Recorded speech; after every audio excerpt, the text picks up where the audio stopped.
Imagine you own a two-family rental property. You rent one of the apartments to a couple with 3 young daughters and the other apartment to a different tenant.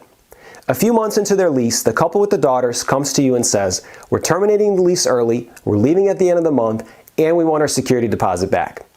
You say, "Wait a minute, why?" And they tell you that it's because the tenant next door moved in a registered sex offender and that they're concerned about the safety of their young daughters. What do? This is actually a true story that happened to a landlord in Jefferson County, New York in 2007. The matter went to court, and you won't believe me when I tell you how the court resolved it. Coming up.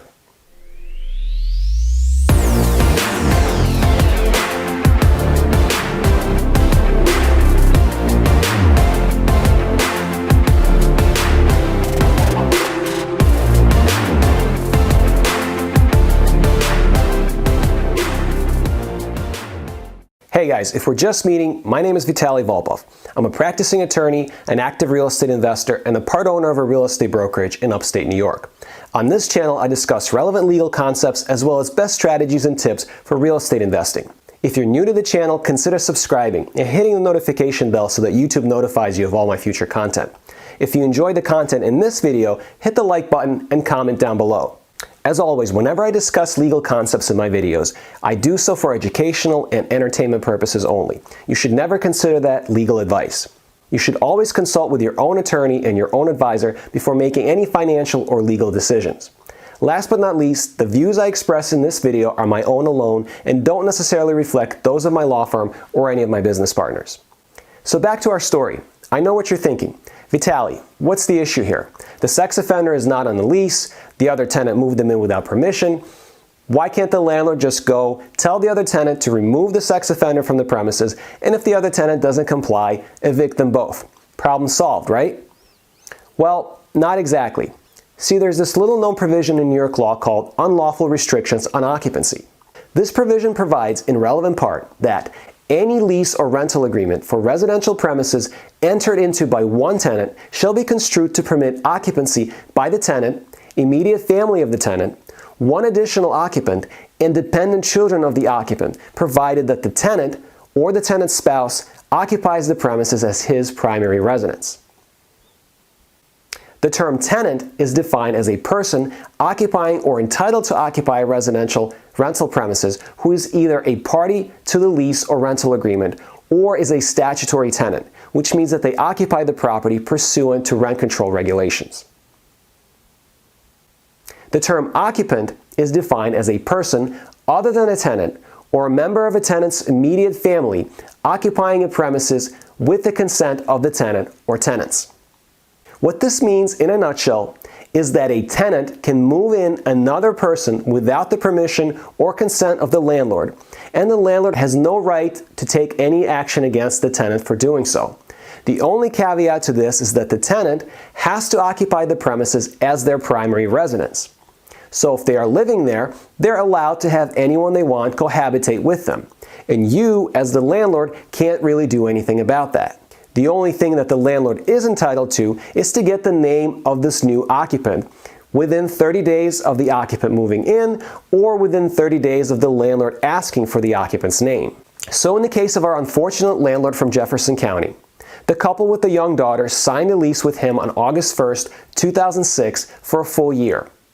In January 2007, the tenant next door moved in the registered sex offender. The couple with the young daughters found out about it, and in the middle of January 2007, they came to the landlord and told him that they were moving out by the end of January.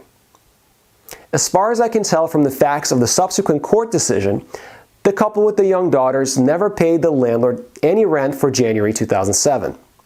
When the landlord refused to refund their security deposit, the couple sued the landlord in county court to get that deposit back.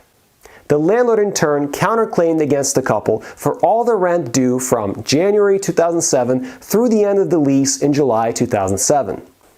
When it came time for court, the couple argued that they were entitled to end the lease early because they were afraid that the sex offender was posing a danger to their daughters. They believed that it was unconscionable for the landlord to require them to remain at the property through the end of their lease, knowing that there was a sex offender living next door.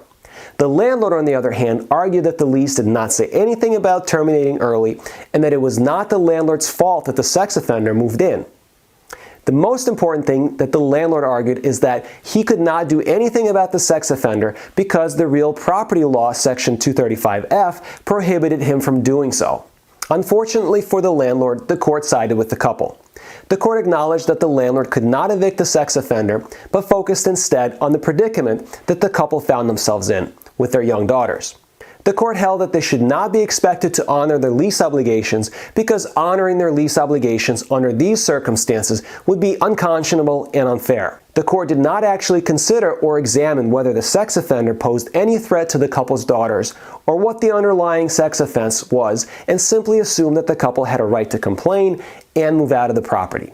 The court also denied the landlord's requested relief of getting the rest of the rent from January to July 2007 and ruled that the couple could break their lease and get back a portion of their security deposit. If you guys are interested in reading the court's full reasoning and explanation, I'll put a link to the court's decision down in the description below so you guys can check it out. The moral of the story here is, if you're a landlord in New York, be ready to take the hit if something like this happens to you.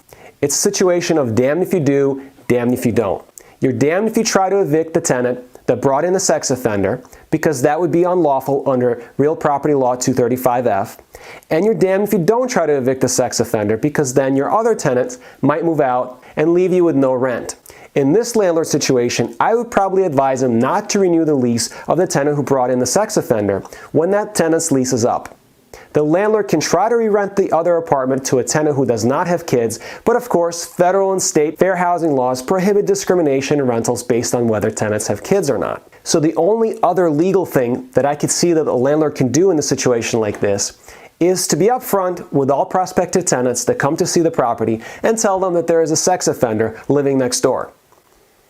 Or I suppose the landlord could just not say anything at all, have someone new move in, and hope that nothing bad happens. I don't have any good answers here, guys. This is a really crappy situation. That's it for today. Have a nice day. Like, subscribe, and I'll see you in the next video.